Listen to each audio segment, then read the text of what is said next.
So AI has rooted itself in our society like a new virus that we're not making a vaccine for. It kind of reminds me of how social media became embedded into our daily lives, except this feels a lot more forced. Because AI is coming for things like jobs, the planet, and more importantly, the memes. So I'm sure by now you probably heard about dead internet theory, but if not, I'll go ahead and oversimplify it for you. The internet is full of bots. So given that, it's kind of crazy that the bots we were using to boost posts are also able to make them now. And it's weird because it's like we were the middlemen. The fight against AI kind of seems like a never-ending battle. It's kind of like a spot the difference game with scaling difficulty. Because with each new iteration, it becomes harder to tell what's real and what isn't. But I think it's kind of crazy that we went from trying to make things look really polished and clean to the point of adding flaws just to make sure that people know it's authentic and coming from a person. I feel like having been raised on the early days of the internet, which I will now call the good old days, and I mean that in terms of content, creativity, and the lack of corporate intervention. Now let me put on my rose-tinted glasses and say that the early days of YouTube didn't need extensions to run properly, because ads wouldn't interrupt your video. I remember in those days that sometimes you'd be the one searching for the ads. Memes were bare bones, mostly just text over images. The memes themselves usually needed mascots to easily convey what they meant. It was kind of like a form of branding, because if you see this if you see this face, you'll know that the meme is about this. Kind of like, good examples like a Bad Luck Brian. So if you see the dude's face, you already know it's gonna be some meme about some unlucky fellow or some unfortunate situation where like the worst happens. And then Rage Face comics were more straightforward, and I feel like they were the blueprint for a lot of memes that we have today. And of course you had the bad Photoshop. So as memes developed from community shitposts and inside jokes for early internet adopters to a means of making money, influencing politics, and worst of all, a new way for corporations to do their fellow kids act. But something else changed too. So as controversial as it could be, I do think that memes can be art, and art always reflects the times that they were created in. So let's take a look at a timeline of memes.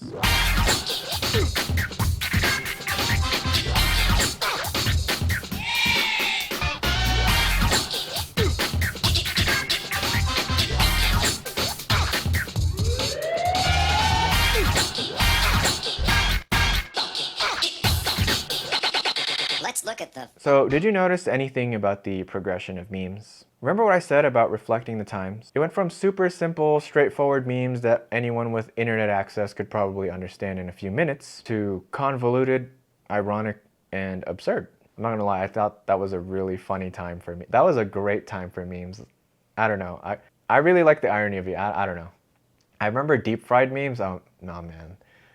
But, you know, they essentially built on themselves just like any good art form would. But remember, we want Phoenix energy and not Ouroboros energy. So if you don't know what that means, Phoenix represents rebirth and transformation, and Ouroboros represents a cycle repeating.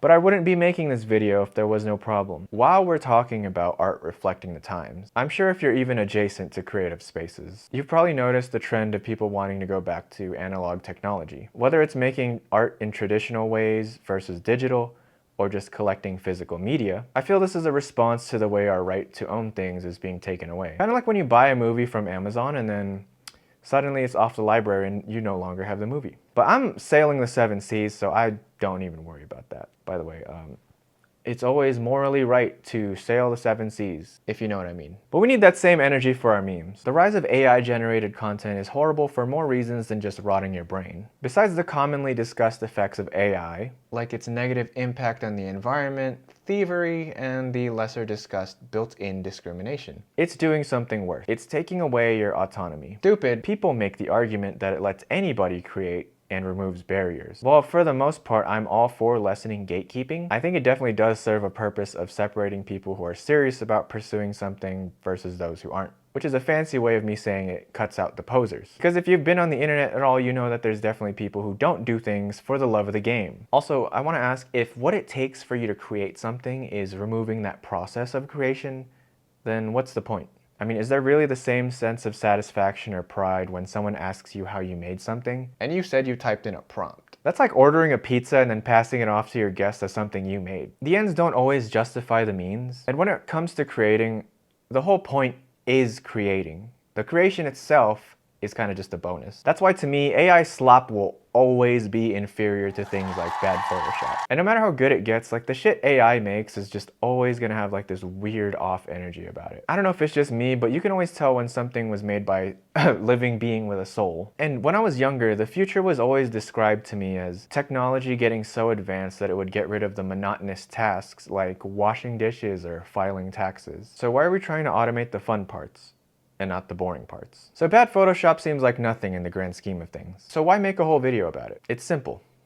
It's a way of fighting back. And giving away autonomy is giving away your power. And that's just what those bastards want. You can call it a conspiracy theory, but given everything that we found out we thought were conspiracy theories that turned out to be true, I don't think it's too far-fetched to believe that AI taking over the human parts in specific fields is meant to devalue skills people can use to escape from poverty. Just take one look at the job market. The fucked up thing is that it's clear that we have the capabilities to shift the focus to use technology to make life better for everyone. But clearly it's being made better for the 1% just as usual. The money gap between the 1% and the rest of the world is so huge that if you took that money and distributed it to everyone across the world, nobody would ever have to struggle. But the thing is, if nobody's struggling, then that means nobody's being oppressed, and that's not great for the shareholders. Oh, won't somebody please think of the billionaires? Please, won't somebody think of the billionaires? So if you're like me and you're not born into generational wealth, then you probably also have dreams of escaping the 9-to-5 rat race. Luckily for ordinary people like us, the modern age has made many new ways to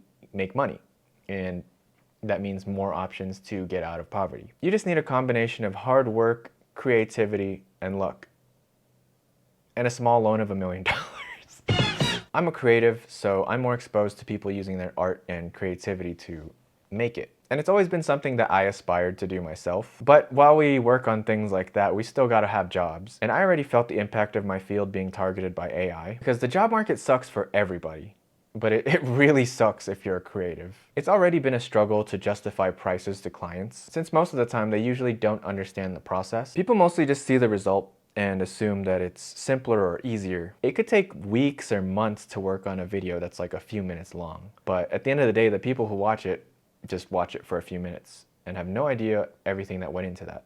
They would mostly just see the result and think that things are a lot easier or simpler than they are. But thanks to generative AI, the creative process has never been more undervalued. But this has had a cascading effect of lower pay, less jobs, and less opportunities. The bottom line is that it's all to take away the means of regular people to use their creativity and hard work to escape poverty. If that wasn't bad enough, these are just symptoms of the actual disease. AI is being pushed to the public so hard as this all-purpose solution. Doesn't make me sound like a boomer or unk or whatever, but I remember growing up, and it's crazy to have lived through the ages where you would say to look something up in a book, to Googling it, and now people are saying, oh, just chat GPT it. And I'm like, saying chat GPT it just doesn't roll off the tongue nearly as well. I think it's both funny and terrifying how quickly the older generation went from, don't trust anything you see on the internet, to, oh my God, you gotta see this. They got Lobster Jesus on the screen. So I wanna share a quick story. So I recently started a new job and I was with my trainer and we were about to leave work in the company vehicle. We were good to go, but then suddenly we noticed it was really hot inside and we needed the AC because it was gonna be a long shift